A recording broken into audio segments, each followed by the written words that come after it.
2025년 하나님의 꿈을 주고 키우고 이루는 교회란 제목으로 말씀을 전하도록 하겠습니다.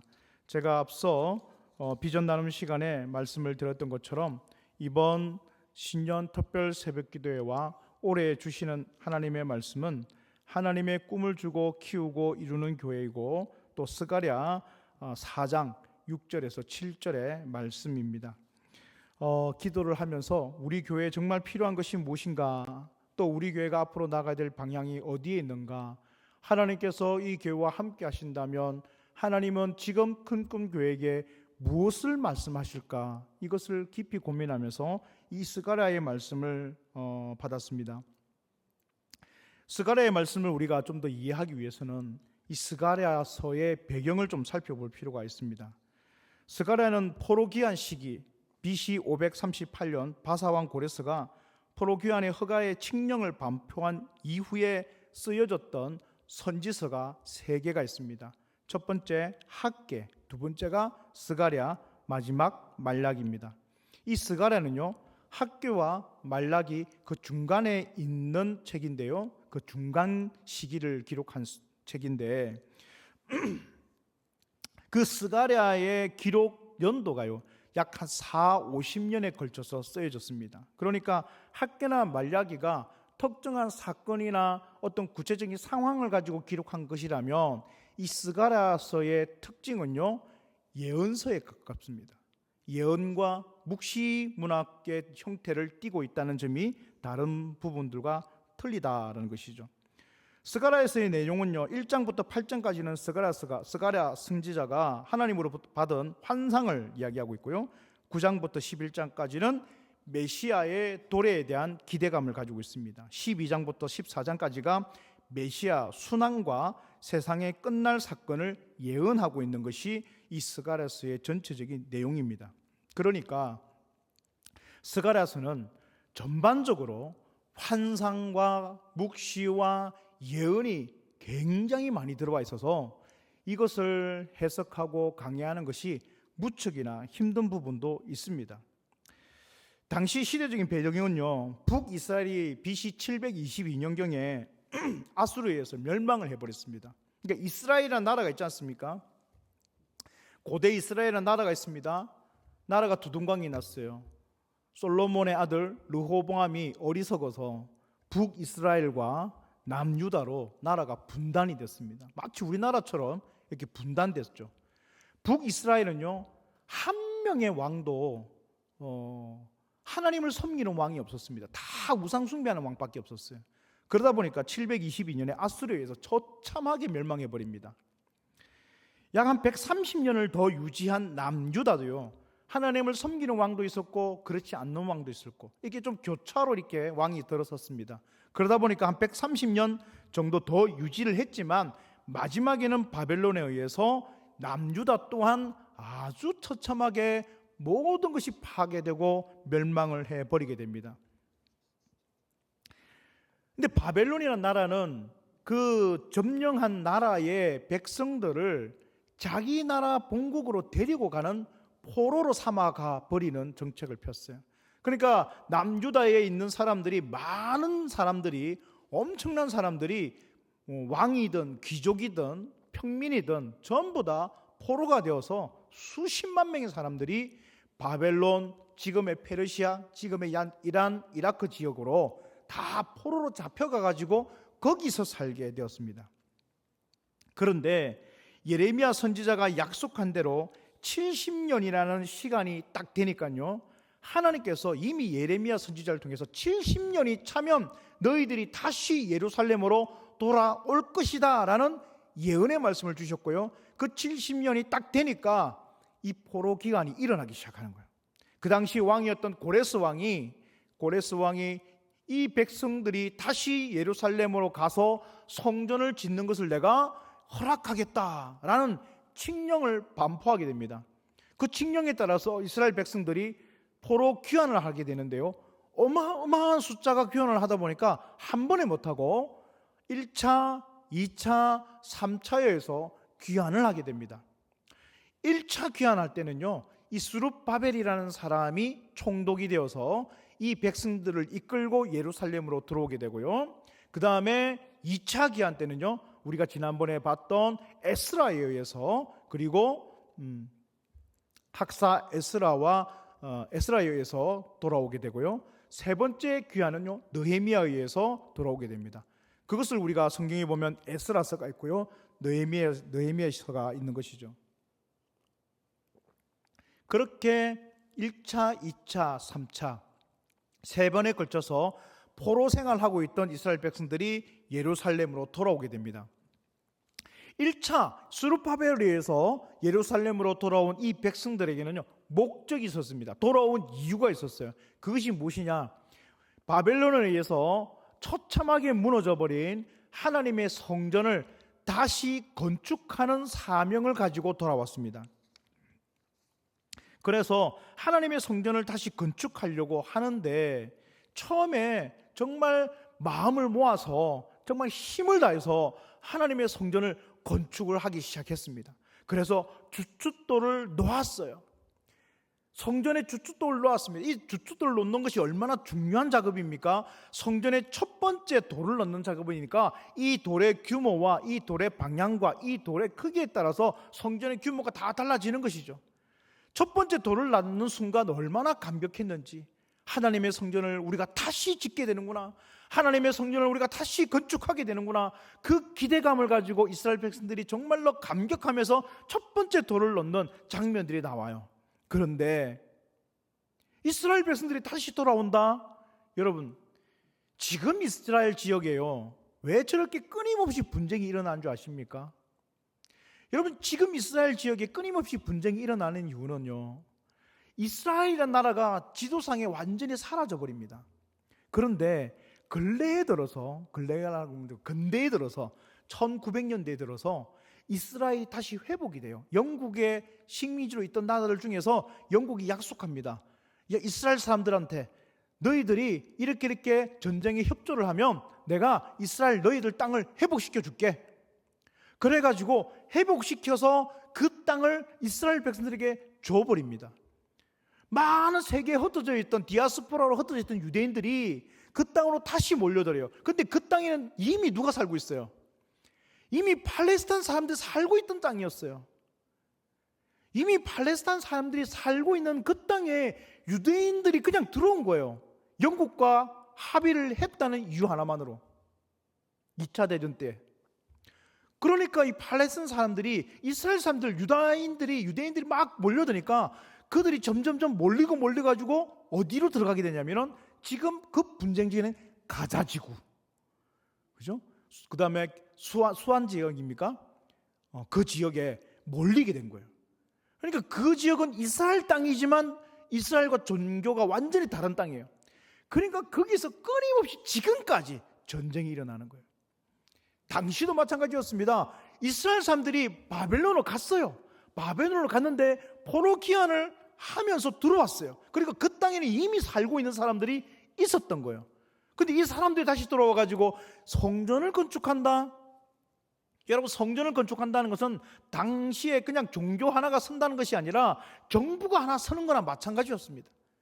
그리고 그 당시에 원래 정권을 잡고 있고 원래 권력을 잡고 있었던 그 지역에 힘을 가지고 있었던 사마리아 사람들, 그리고 각종 이방인들이, 이 사람들이 성전을 짓는 것을 달가워하지 않았던 것이죠.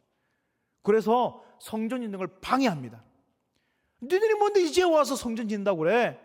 네 성전 짓는 거 내가 못하게 할 거야 하면서 방해를 하는 거예요. 그래서 방해 공작 때문에 결국에는 첫돌, 주춧돌을 넣고는요, 더 이상 성전을 못 짓게 되어버립니다. 그리고는요, 16년 동안 방치되어 버리죠. 16년 동안 방치된 상태에서 그대로 있어지게 됩니다. 그때 이 학개라는 선지자가 나와서 우리가 이러고 있으면 안 됩니다. 우리가 이래서는 안 됩니다. 다시 성전을 건축합시다. 재개합시다. 라고 동기부여를 해서 성전을 다시 짓게 되는 상황이 바로 오늘 우리가 읽었던 이스가랴서의 말씀의 배경이 되고 있는 것이죠. 여러분, 어떤 일을 할 때 다시 시작하는 것이 쉽습니까? 어렵습니까? 다이어트도 하다가 중간에 그만뒀다가 다시 하려면 어떻습니까? 다시 시작할 때보다 더 독한 마음을 품지 않으면 시작할 수가 없어요. 제가 한 2달 정도, 석 달입니까? 석 달 정도 헬스를 다녔었어요. 여러분들 잘 모르시겠지만 헬스를 다녔어요.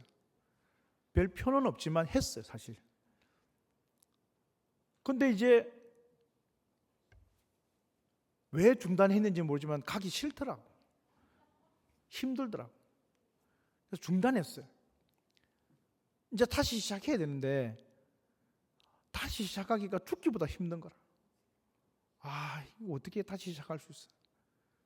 이 마음이 안 먹어지는 거예요, 이게. 그래서 이거는 중단하면 안 되는구나. 이거는 한 번 시작하면 어떻게 됩니까?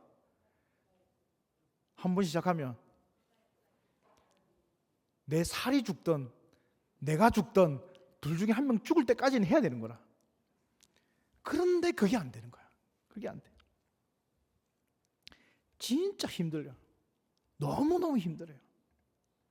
저는 교회 사역하면서 그런 것 같아요. 진짜 힘든 게 우리 교회 중고등부가 없고 청년부가 없고 기관들이 활동하던 기관들이 없어져 버리고 이제 그것을 다시 세워서 다시 시작하려 하니까 어마어마하게 힘들어요. 여러분, 있는 것을 없애버리는 건 너무 쉬워요. 근데 없어진 것을 다시 만들려고 하니까 제가 이 스가랴의 마음이 너무 이해가 되는 거예요. 없는 것을 다시 시작하는 것은 너무 힘들더라는 거예요. 처음에 시작할 때 그 힘보다도 훨씬 더 많은 힘과 노력과 기도가 필요하더라고요. 어쨌든 지금 이렇게 만들고 시작하고 있는 거예요. 참 힘들어요. 그 힘드니까 하나님께서 이 백성들에게 그 힘든 마음을 아시고 있기 때문에 하나님이 이 백성들에게 스가랴를 통해서 무엇을 먼저 보여주시냐면 환상을 먼저 보여줘요. 하나님이 뭘 보여주냐면 환상, 지금의 용어로 바꾸면 뭡니까? 비전을 보여주는 거예요. 여러분, 우리가 아무리 힘들지만 하나님께서 비전과 환상을 보여준다는 것은 앞으로 네가 이렇게 될 거야 라는 하나님의 약속과 언약을 주시는 거예요. 여러분, 우리 교회가 중단되었습니다. 다시 시작하려니까 힘들어요. 여러분 삶도 마찬가지입니다. 신앙생활도 마찬가지입니다. 신앙생활 그냥 잘 쭉 가야 되는데 하다가 중단되고 다시 시작하려면 얼마나 힘듭니까? 진짜 힘들거든요. 제가 참 가슴 아픈 것은 저와 함께 예전에 신앙생활 너무너무 열심히 했던 청년들이 지금 그렇게 열심히 했던 청년들이 다 신앙생활을 놓고 교회를 안 다니고 있어요. 그 친구들 제가 만나서 야, 다시 시작하자. 네가 지금 이러고 있을 사람이 아니지 않냐. 네 믿음이 이 정도가 아니지 않냐. 진짜 하나님 열심히 살았지 않냐. 우리 그 믿음 다시 회복하고 하나님 열심히 살아보자고 그렇게 건면해도 이 친구들이요 쉽게 그 신앙을 다시 시작하려고 마음 먹지를 못해요. 왠지 아십니까? 두려움이 있어요. 이거 해도 또 안 되는 거 아니야? 이런 미래에 대한 두려움이 있어요. 이번에도 하다가 안 되면 또 어떡하지? 그런 실패에 대한 또 두려움이 있어요. 이번 더 힘든 거 아니야? 이런 공포감이 그들에게 있는 거예요. 내가 한번 실패해 보니까 다시 하려는 것이 엄두가 안 나는 거예요. 그래서 하나님은 야, 백성들아, 내가 스가랴를 통해서 비전 줄게, 환상 줄게. 내가 이것을 믿고 확신하고 다시 시작해. 그러면서 하나님께서 스가랴를 통해서 환상을 주시는 거예요. 저는 이 말씀이 너무 은혜가 됐어요. 그렇구나. 그러면 여러분, 우리 금공교회가 받아야 될, 우리 금공교회가 꾸어야 될 그 꿈, 그 비전, 그 환상, 그건 무엇일까? 하나님 2025년도 아니 2025년부터 시작될 하나님의 금공교회를 향한 하나님의 비전을 보여주십시오. 하나님의 교회에 새롭게 부어주실 하나님의 환상을 보여주십시오. 우리가 주님 앞에 받은 그 믿음의 환상과 꿈이 있다면 그 믿음 붙들고 우리가 주님 앞에 힘들지만 이것을 감당해내겠습니다. 우리가 그 믿음의 기도를 드릴 수 있다는 거예요. 저는 여러분들에게도 말씀하고 싶습니다. 여러분의 비전이 뭡니까? 여러분의 삶의 꿈이 뭡니까? 여러분의 신앙의 환상이 무엇이 있습니까? 그냥 종교 생활에서 만족하시렵니까? 그냥 교회 문지방을 듣고 넘나드는 것으로 내 신앙이 끝입니까? 아니면 내 신앙은 이 모양일수록 계속 죽을 때까지 이렇게 살 것입니까? 아니면 하나님 앞에 비전과 꿈을 품고 주님 앞에 나갈 것입니까? 여러분, 우리가 그것을 선택해야 돼요. 이 이스라엘 백성들이요, 스가랴의 말씀을 듣고 그 상황 가운데서 선택해야 되는 것이죠. 힘들지만 하나님이 환상 주셨기에, 비전 주셨기에 그것을 붙들고 나갈 것인가? 아니면 그냥 여기서 16년 동안 지금 이렇게 그냥 이렇게 살았는데 이 모양의 꼴로 그냥 계속 살았는데 불편함 없이 살았는데 그래도 먹고 살았지 않냐? 그러면서 계속 그렇게 유지만 하시렵니까? 백성들이 정해야 되는 것이죠. 하나님이요, 스가랴를 통해서 그냥 환상을 주는 게 아니에요. 오늘 이제 새벽 기도회를 통해서 그 환상을 하나씩 우리가 살펴볼 것인데요, 첫 번째는 붉은 말을 탄 여호와의 사자의 환상을 주십니다. 두 번째는 네 뿔과 네 대장장이의 환상을 주십니다. 세 번째는 대제사장 여호수아의 새 옷 입은 환상을 주십니다. 순금 등잔대와 두 감람나무의 환상을 주시고 날아가는 두루마리의 환상을 주시고 두 구리산 사이에 나온 병거의 환상을 주십니다. 하나님께서 한두 가지 환상이 아니에요. 하나님이 그 미래와 장래에 이루어질, 앞으로 우리의 삶에 이루어질 나의 미래에 하나님께서 확실히 이루시고자 하시는 그 약속의 환상 비전을 주시더라는 거예요. 저는 그래서 이 스가랴의 말씀을 붙들고 하나님께 기도했어요. 하나님, 우리 큰 꿈의 비전 주십시오. 우리 큰 꿈의 환상 주십시오. 제가 작년에 진짜 하나님 앞에 새벽 기도회를, 신년 새벽 기도회를 인도를 하고 있는데 이제 다 같이 기도합시다 하면서 불 다 꺼졌어요. 다 같이 기도합시다. 불 다 꺼졌어요. 여러분들 기도하시다가 돌아가신 분도 계시고, 저도 기도했습니다. 기도했는데 갑자기 눈을 탁 떠보니까, 여러분, 이 자석이요, 이 자석이 몇 석이 아십니까? 지금 이 준 3층부터 해가지고 여기까지 해갔어요. 여기가 700석입니다. 700석. 우리 교회가 700석 규모예요. 1부 700명, 2부 700명 하면 우리 교회가 몇 명이에요? 우리 교회는 최소한 1,400명이 모일 수 있는 곳이에요.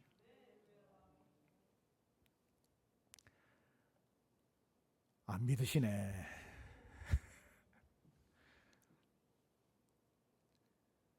(1,400이) 1,400은 됐습니다. 반만 합시다. 반만. 700명 주십시오. 예배당은 자리에 채워야 되지 않습니까? 예배당은 채워야 되지 않습니까? 그 예배당 채우는 700명이. 700명, 그런데 좌석 700개 있다 해가지고 사람이 700명 다 앉는 건 아니잖아요. 알겠습니다. 200 빼겠습니다. 500만 주십시오. 저는 이제 마음으로 생각했습니다. 우리는 500명이다. 하나님 그렇게 기도했습니다. 하나님, 500명 주십시오. 500이 이 자리에 서기 원합니다. 하나님께서 이 자리를 채워주십시오. 저는 500이 되지 않는 이상 멈추지 않겠습니다. 500 채워주십시오. 제가 하나님 앞에 기도한 비전은 500명입니다. 그럼 이것은 우리 교회만의 비전이냐? 아닙니다. 여러분, 장담하건대 우리가 하나님 앞에 500명을 채우면 그 은혜와 그 복과 그 하나님 앞에서 넘치는 사랑은요, 우리 성도들의 삶과 가정과 여러분의 개인 곳곳에 다 흘러넘칠 겁니다. 교회의 역할은 무엇인지 아십니까? 성도를 행복하게 하는 것입니다. 교회는요, 한 사람의 영혼을 복되게 하는 것입니다. 여러분들이 복이 돼야, 여러분들이 복의 근원이 되어야 여러분들을 통해서 그 복이 흘러서 여러분들의 지경으로 나아간다는 것입니다. 그래서 우리가 아브라함이 되는 거예요. 우리가 복의 근원이 되는 거예요. 그래서 이 땅을 복되게 하는 겁니다. 먼저는 이 파종등을 복되게 할 것이고요, 더 나아가서는요 의창구를 복되게 할 것이고요, 더 나아가서는 창원의 이 모든 도성을 하나님의 은총이 있을 것이다 외치며 복되게 할 믿음의 복된 근원된 교회로 쓰임받을 줄 믿습니다. 여러분 삶으로 나갑니다. 그 복이 흘러 넘칠 거예요. 여러분들의 하는 사업이 잘 될 것이고, 여러분들의 자녀가 잘 될 것이고, 여러분들의 삶이 복될 것입니다. 그 복을 이루기 위해서 우리는 반드시 부응해야 된다는 것이죠. 하나님 앞에 이 일이 달려 있습니다. 스가랴서를 보면서요, 하나님이 우리에게 주시는 비전을 이제 우리가 믿어야 됩니다. 의심하지 마세요. 그리고 비전 받았으면 지금에 나와 있는 이 모든 상황들을 이제 이겨내 나가야 하는 것은 우리의 몫입니다. 사도행전 1장 8절입니다. 오직 성령이 너희에게 임하시면 너희가 권능을 받고 예루살렘과 온 유대와 사마리아와 땅끝까지 이르러 내 증인이 되리라 하셨습니다. 왜 성령을 받아야 되는 줄 아십니까? 오늘 본문 6절 말씀을 함께 읽으면서 마무리하겠습니다. 본문 6절입니다. 그가 내게 대답하여, 본문 6절 한번 보여주시기 바랍니다. 시작.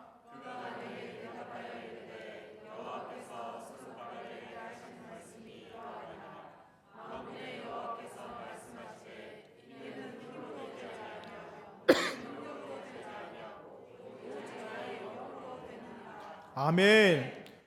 힘으로 안 됩니다. 능력으로 안 됩니다. 누구의 힘, 누구의 능력? 내 힘, 내 능력으로는 절대로 이 일은 되지 않아요. 그 일이 무엇입니까? 그 일이 바로 7절에 있습니다. 본문 7절 한번 읽어보겠습니다. 함께 읽겠습니다. 본문 7절입니다. 시작.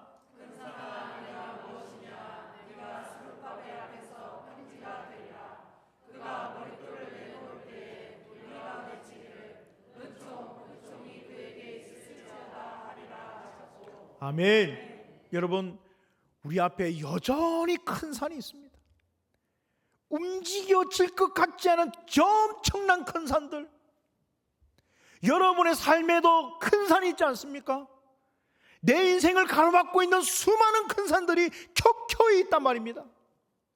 이것을 넘으면 또 큰 산이 있고, 이 산을 넘으면 더 큰 산이 있고, 저 산을 넘으면 다 되었나 싶지만 더 큰 산이 내 눈앞에 있어서 내가 혀를 내두를 지경입니다. 단 한 번도 산이 없었던 적이 없어요. 그런데 이것은 능력으로 되지 않고 힘으로 되지 않습니다. 오직 여호와의 능력, 하나님의 영으로 된다는 이 말씀을 믿고 우리가 나갈 때는요, 따라합시다. 큰 산아, 네가 무엇이냐? 내 앞에서 평지가 되리라. 여러분, 우리가 선포하며 나갑시다. 이 교회 앞에 놓여져 있는 큰 산들 평지가 되리라. 하나님 앞에 우리가 넘어야 될 그 모든 산들은 평지가 되리라. 내 앞에 있는 여러 가지 문제와 고통들은 이제 내 앞에서 평지가 되리라. 여러분, 선포하세요. 선포하세요. 여러분들이 선포하는 그곳이 평지가 될 줄 믿습니다. 여러분들이 선포하는 그곳이 하나님께서 평탄케 해주실 줄 믿습니다. 우리는요, 그 믿음의 능력을 보고 가는 것입니다. 그것은 무엇으로 가능하다고요? 성령의 충만함을 받고 하나님의 영으로 이 모든 것이 가능하다는 것입니다. 그 하나님의 영이 우리에게 무엇을 주셔요? 비전을 주셔요, 큰 꿈을 주셔요, 환상을 주셔요. 그러면 그 비전, 큰 꿈을 의심치 않고 믿으면, 믿고 나가면 주님께서 반드시 우리 삶 가운데 평지를 열어주실 줄 믿습니다. 마지막으로 우리 함께 따라하면서 마치도록 하겠습니다. 큰 산아, 내가 무엇이냐? 내 앞에서 평지가 되리라. 한 번 더 하겠습니다. 큰 산아, 내가 무엇이냐?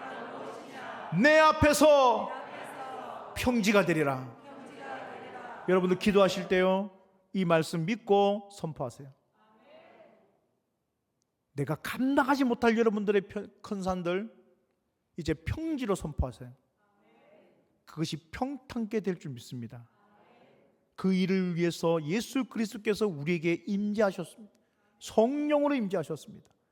여러분 마음속에 성령 하나님이 살아 숨쉬고 여러분 마음속에 성령이 있다면 여러분들은 평지를 걷게 되는 놀라운 은혜의 주인공 된다는 사실을 기억하시면서 하나님, 나를 통하여 믿음의 역사 일어나게 하여 주시옵소서. 기도하시는 성도 되시길 바랍니다. 기도하겠습니다. 하나님 감사합니다. 이제 우리가 주님 앞에서 큰 산아 네가 무엇이냐, 내 앞에 평지가 되리라 선포하며 나겠으니 주님, 우리에게 주신 은혜 붙들고 성령의 능력 붙들고 나가는 믿음의 종이 되게 하여 주시옵소서. 예수님의 이름으로 기도드립니다. 아멘.